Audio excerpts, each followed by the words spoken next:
سیاست پہ بات آئی ہے تو عمران خان کی سر بات کرتے ہیں ذرا. یہ کہ خان صاحب کے حوالے سے میں آپ کے پرانے پوڈ کاسٹ ولاگز اور ساری چیزیں میں پڑھ رہا تھا، دیکھ بھی رہا تھا. آپ نے ابھی تک عمران خان کی رہائی کی تاریخ نہیں دی، اور بے شمار ایسے پامسٹ آسٹرولوجر اور علم فلکیات اور علم نوریات اور فلاں فلاں علم کے ماہر انہوں نے تاریخیں دے دیں اور وہ پٹ گئیں. کسی نے 14 اگست کہا، کسی نے 1 اگست کہا، کسی نے فلاں بلو مون نکلے گا تو یہ ہو جائے گا، اور کسی نے کہا جی ایسے ایسے ویسے ویسے. نہیں ہوا. آپ نے ایک تو تاریخ کیوں نہیں دی؟ اور اگر آپ کے نزدیک اب عمران خان صاحب باہر آنے والے ہیں جس طرح کے حالات ہیں تو کب ہوگا؟ میں نے اگر یہ تاریخ نہیں دی تو میں نے یہ تاریخ کسی بھی جگہ دی ہے کہ خان صاحب عمر کے اس حصے میں دوبارہ برسر اقتدار آ رہے ہیں. میرا خیال ہے ابھی تک تو نہیں کچھ ایسی بات. اوکے، آپ کے سوال کا جواب آ گیا. اب آگے چلتے ہیں. 1996 میں جب خان صاحب کو ملا تو وہ زمانہ قدیم کی پامسٹری پڑھنے کے بعد جب راجا یوگ کو نہیں پڑھا جاتا تھا تو وہ ایک کنگ میکر کا ہاتھ تھا. ٹھیک ہے. تو میں نے خان صاحب کو کہا کہ یہ کنگ نہیں کنگ میکر ہے. اور پھر اس کے بعد بے شمار لوگوں کو اب کے بھی میں نے سن رہا ہو کہ اگر وہ کنگ میکر ہی رہتے تو ٹھیک تھا، کنگ نہ بنتے. ارے بادشاہ، نظام سکہ کی ایک دن کی حکومت آج بھی تاریخ کا حصہ ہے. وہ شخص 3 سال 7 مہینے پرائم منسٹر آف پاکستان رہ کر گئے اور آپ کے کہنے پہ وہ کنگ میکر بن جاتے. اب اس کی تصویر کا دوسرا پہلو، میرے کنگ میکر کہنے کے بعد میری برادری کے جتنے بھی لوگ تھے نا، میرے قبیلے کے لوگوں نے کنگ میکر کہنا شروع کر دیا. ٹھیک ہے. اب یہ لگے رہے. 2013 میں مجھے پورا یقین تھا اور سکرپٹڈ پیش گوئیوں کے لیے بھی مجھے آفر ہوئی. اچھا. اور سکرپٹڈ پیش گوئیوں کا آپ کو پتہ ہے کہ کیا ہوتی ہے. وہ کسی اور نجومی سے کروا لے گی، میں نے نہیں کی. اس کے مقابلے میں اس نجومی نے پیش گوئیاں کر دی، میں نے نہیں کی. اور 24 مئی 2014 کو ایک بہت بڑے چینل پہ جہاں الیکشن کے نتائج اناؤنس ہونا تھے تو ان کے آنر نے مجھے کہا کہ آپ کو پتہ ہے کہ میاں صاحب اقتدار میں آ رہے ہیں. یس، ہمیں بھی پتہ ہے. تو میں نے کہا میں یہ لائن اس طرح سے بولوں گا اور اس کو اس طرح سے مکمل کروں گا. یہ کسی کے لیے قابل قبول لائن جو آخر میں نے بولنا تھا نہیں تھی، جس کی وجہ سے ان کی میری بات نہ بن سکی اور انہوں نے مجھے شگفتگی سے کہا کہ پرچہ ہو جائے گا. میں نے کہا ہونے دو. اور پھر 24 مئی 2014 کو میرے خلاف پرچہ ہوا اور مجھے یہ ملک چھوڑ کر بھاگنا پڑا. اچھا. خیر، عمران خان کی وجہ سے آپ کو بھی ملک چھوڑنا پڑا. خیر آگے چلتے ہیں. اب سارے کنگ میکر کی طرف آئے تو میں نے باقاعدگی سے کنگ میکر کی معافی مانگی کہ یہ میری 20 سال میں پہلی پیش گوئی غلط ثابت ہوئی اور میں تب تک نہیں آؤں گا ٹیلی ویژن کسی بھی نیٹ ورک پر جب تک میں اس کی علمی توجہ پیش نہ کر لوں. تو پھر اس کے نتیجے میں new laws of palmistry by Sadiq Malik palmist والے. صحیح ہے. یہاں لوگوں کی صبح پیش گوئیوں کے حوالے سے کیا درست ہوتی ہے نہیں، مجھے اس سے بات غرض نہیں.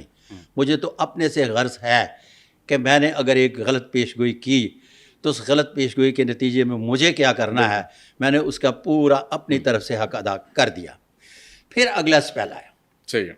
جب اگلا سپیل آیا تو میں اور مبشر لقمان اور یہ دوسرے جتنے بھی لوگ تھے، جتنی بھی باتیں کرتے ہیں، بیٹھے ہوئے تھے میرے ساتھ، بات کی بولی بول رہے تھے، پڑا ہوا ہے. میں نے کہا کہ وہ اس طرح سے کھیلیں گے جس طرح سے 5 روزہ ٹیسٹ میچ. اچھا. اب ان کی سمجھ میں نہیں آ رہا تھا میں کیا کہہ رہا ہوں.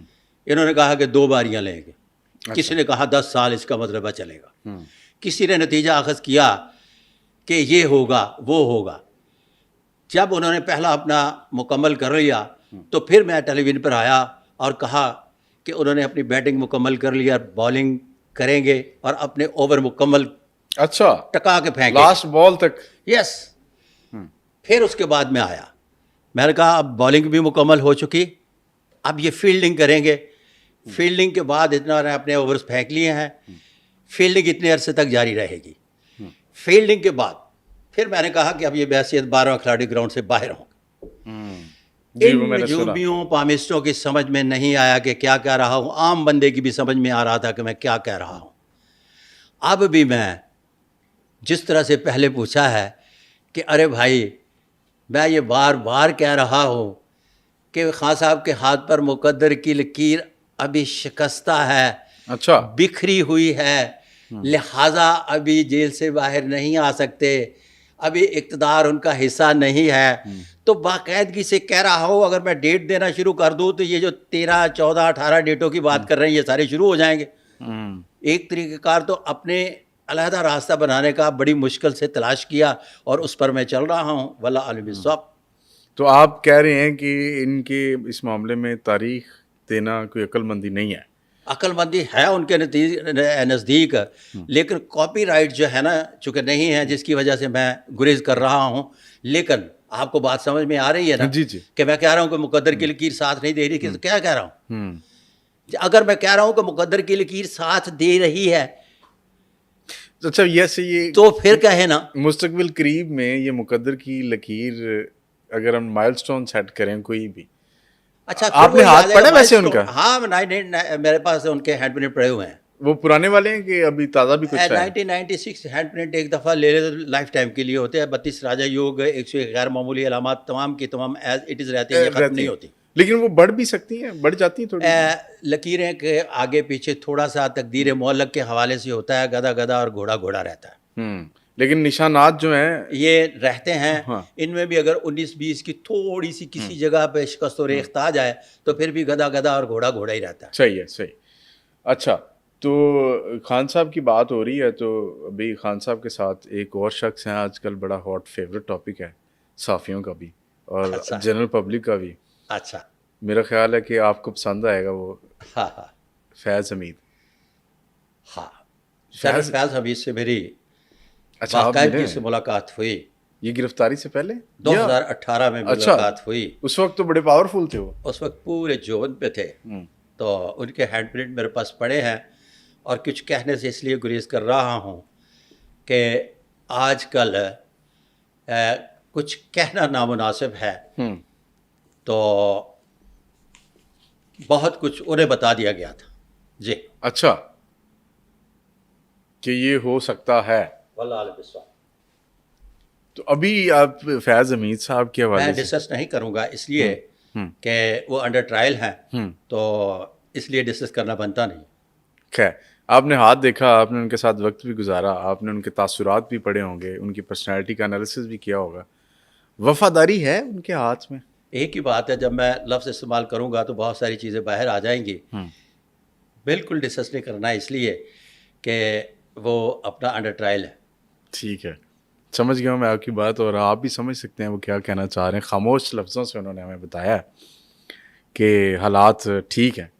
اچھا جی آگے چلتے ہیں. سر جرنیلوں کی بات ہوئی ہے تو آپ ویسے کن کن جنرل سے ملے ہیں؟ ابھی جو ہمارے چیف آف آرمی اسٹاف ہیں اور اس کے بعد joint chief of staff committee کے چیئرمین ہمارے جو چیف آف آرمی اسٹاف جناب سید آصف منیر صاحب ہیں جی, ان کی میری ملاقات جب کور کمانڈر گجرا والے ہوتے تھے تب. ہاں تو آپ کو باقاعدگی سے 2 سال پہلے بتایا گیا کہ آپ کے ہاتھ پر ڈبل راجہ یوگ پایا جاتا ہے تو آپ چیف آف آرمی بننے جا رہے ہیں.